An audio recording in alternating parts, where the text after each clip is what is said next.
Вы смотрите новости, в студии Валерия Наумова. Здравствуйте. Главные темы этого утра. Возмещение затрат. Проекты по созданию горно-обогатительных комплексов получат субсидии. Расскажем, какие именно. Круглая дата. Республиканской школе-интернату для неслышащих исполнилось 70 лет. Наш корреспондент побывал на мероприятии. Читать не вредно. Педагоги Амгинской школы выпустили книгу «Нескучная литература». Два проекта по созданию горно-обогатительных комплексов на территории опережающего развития Якутия получат субсидии на возмещение затрат при строительстве инфраструктуры. По итогам конкурса Минвосток развития одобрение получили 7 проектов из Дальнего Востока, в том числе проекты компании «Колмар» по созданию ГОК по добыче коксующегося угля и производству высококачественного угольного концентрата и Наглинский и Денисовский. С началом работ будет создано почти 6,5 тысяч рабочих мест. 12-й национальный конгресс «Экология и здоровье человека на севере» стартовал в Якутске. На базе мединститута СВФУ обсудят актуальные вопросы развития медицины. Мероприятия пройдут на площадках университета, а также в медучреждениях. Запланировано более 50 различных семинаров, научных лекций, практических занятий и конференций. Всю неделю ученые, именитые и молодые, будут обмениваться опытом и знаниями в сфере медицины. Коснется это и инфекционных заболеваний, лечения других сложных и редких болезней. Не обойдут стороной вопросы пандемии. Конгресс проводят в очно-заочном формате. В режиме онлайн участвуют специалисты из США, Японии, Норвегии, Казахстана, Канады и регионов России. В планах участия более 1500 человек. В рамках этого конгресса в течение нескольких дней будут обсуждаться различные грани медицинской науки, подготовки кадров. Ну и в плане работы именно в частности и хирургии, пандемии, эпидемиологии и так далее, в широком плане в рамках данного мероприятия обычно обсуждают.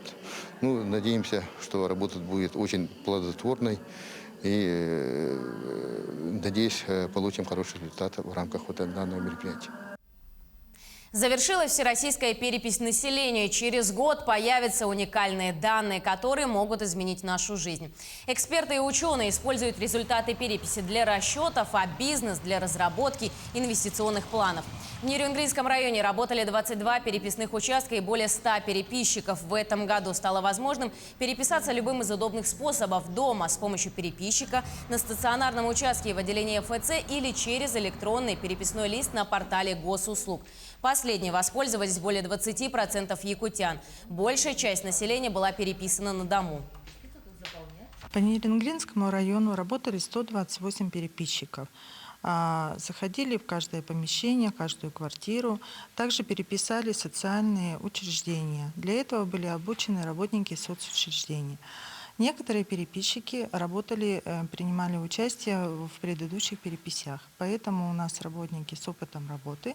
Также в качестве переписчиков были набраны студенты Нерюнгринского филиала СВФУ и медколледжа. Сейчас будет проводиться обработка, выверка данных, проверка данных. И после этого мы только можем сказать, какая численность у нас по республике и в Нерюнгринском районе. Это будет ориентировочно в апреле 2022 года. 2 года в колонии проведет житель Якутска задачу взятки сотруднику мэрии. Следствием и судом установлено, что 26 июля мужчина находился в служебном кабинете административной комиссии окружной администрации столицы. Чтобы избежать ответственности за нарушение требований мелкорозничной торговли, он передал сотруднику мэрии 100 тысяч рублей. Факт передачи взятки зафиксирован Управлением экономической безопасности. Мужчина осужден к наказанию в виде 2 лет лишения свободы в исправительной колонии общего режима и к штрафу в 500 тысяч рублей. Цены на недвижимость в столице региона, по словам риэлторов, растут с каждым годом. Сегодня средняя цена за 1 квадратный метр в Якутске начинается от 120 тысяч рублей. И эта цифра продолжит расти. Какие механизмы сдерживают цены на жилье, выяснял Дмитрий Тымыров. С каждым годом цена квадратного метра в столице региона неуклонно растет. Например, если года 3-4 назад двухкомнатную квартиру еще можно было приобрести в пределах 4 миллионов рублей, то сейчас двушка в центре Якутска обойдется как минимум в 6,5 миллионов рублей. Ну, в предыдущих годах, конечно, это было намного ниже, то есть 65-85 за квадратный метр. Сейчас от 120 и выше, да, в среднем это цена, за которую мы сейчас продаем.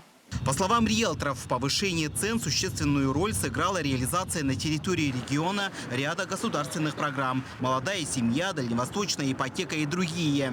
Спрос у нас разный, то есть по обычной ставке тоже регулярно, да, покупают квартиры.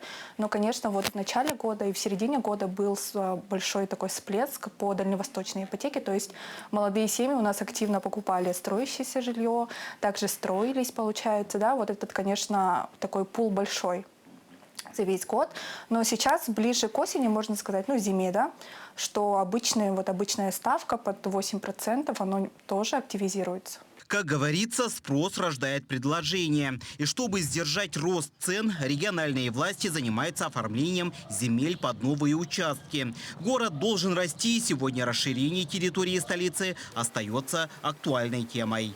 Но учитывая то, что государство не регулирует цены, да, на рынке первичного, вторичного жилья, да, мы здесь видим одно из мер – это увеличение предложения на рынке недвижимости. Да, соответственно, будет конкуренция, да, соответственно, у людей будет больше выбора, да, и в условиях рыночной экономики, да, застройщики будут вынуждены, конкурируя между собой, да, выставлять более привлекательные условия, в том числе и по стоимости.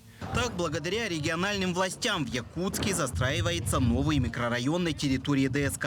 Первую сваю здесь заложили в июне этого года. Сейчас одновременно возводятся сразу несколько жилых многоквартирных домов. Это не только обеспечит многих горожан качественным и доступным жильем, но и позволит городу расшириться в южном направлении. Это первые 7 домов в квартале Звездный. Этажность будет от 5 до 7 этажей данных домов. Всего будет 26,5 тысяч квадратных метров жилья в данных 7 домах возведено. Количество квартир будет 681 квартира. Сдача домов планируется в 4 квартале 2022 года. В целом же по итогам реализации данного проекта здесь будет построено более 260 тысяч квадратных метров жилья. Региональные власти на этом не останавливаются. В будущем будут застроены и другие районы столицы. Между тем, риэлторы напоминают, что если вы решились приобрести квартиру, то это надо сделать сейчас, так как рынок недвижимости будет расти и дальше, несмотря на существующие меры поддержки и сдерживания цен. Дмитрий Тымыров, Григорий Николаев, Павел Пахомов, Якутск. 14 детских садов на 1700 мест ведут в республике до конца года. 10 из них построят в сельской местности. Как отметил глава региона Айсен Николаев, строительство объектов образования – это одна из приоритетных задач для республики. Ее реализация стала возможной благодаря поддержке федерального центра, институтов развития и привлечения внебюджетных средств.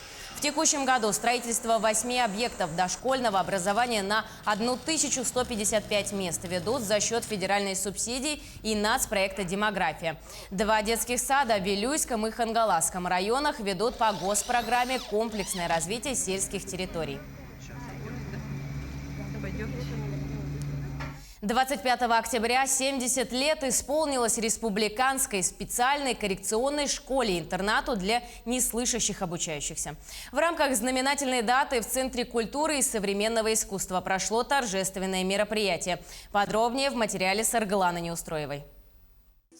К 70-летнему юбилею школа-интернат для неслышащих подвела итоги. Многое было достигнуто за долгую историю школы, но самое главное, чего удалось добиться – равных прав для воспитанников интерната. На сегодняшний день слабо или неслышащие выпускники успешно устраиваются на работу, вливаются в общество и социализируются. Во многом это стало заслугой множества программ, в которых школа принимает участие. Наш девиз сегодня, конечно, сохраняя традиции, стремиться к инновациям. На сегодня мы действительно в качестве инновационных проектов реализуем ряд проектов дополнительного образования. Помимо этого мы реализуем на базе основного среднего профессиональное обучение. Кроме того, воспитанники школы-интерната стали постоянными участниками национального чемпионата «Обилимпикс», главная цель которого – помочь профессионалам с ограниченными возможностями здоровья трудоустроиться. И, как показывает статистика, весьма успешно. Ну, сейчас, конечно, процент где-то от 70 до 80%. Мы думаем, что это, в принципе, нормальный результат. И мы постараемся еще увеличить количество трудоустроенных наших ребят. Разумеется, такие высокие показатели – это и результат упорной работы самих учеников. Как признаются педагоги, их воспитанники – прилежные, чуткие и внимательные дети. Они воспринимают мир зрительно, у них очень развита зрительная память, и очень внимательные они у нас, очень умные глаза у них. И тут большую роль, мы должны речевлять наших детей, то есть если речь развита, то развито мышление.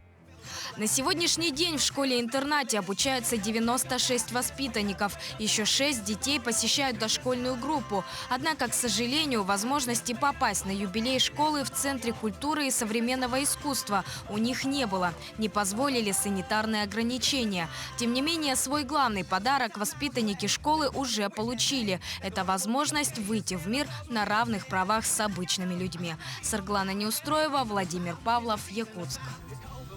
Педагоги Амгинской средней школы номер 1 выпустили книгу «Нескучная литература». Издание составили учителя русского языка и литературы в рамках 7-го улусного фестиваля «Дети и книга». Мероприятие посвятили 200-летию русского писателя Николая Некрасова. В книгу вошли 500 оригинальных вопросов на 12 произведений писателей-классиков.